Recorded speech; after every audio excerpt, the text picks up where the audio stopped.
Kita juga melihat ada agensi-agensi yang lebih gemar bertindak sekiranya ada persoalan ditimbulkan ataupun ada isu semasa ditimbulkan. Saya ambil contoh dalam isu yang melibatkan seorang pelawak, isu Haris Iskandar, yang telah pun didenda dengan jumlah denda RM10,000 Malaysia.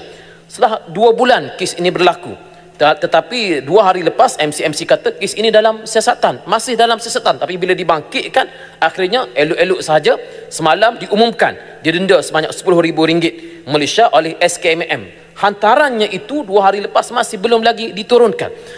Apabila berlaku satu kes lain melibatkan 3 DJ sebuah radio yang dikatakan ada membuat penghinaan, saya ingin kaitkan bahawa ini persepsi rakyat, seolah-olah bahawa adanya suatu kelemahan dalam mengadakan tindakan.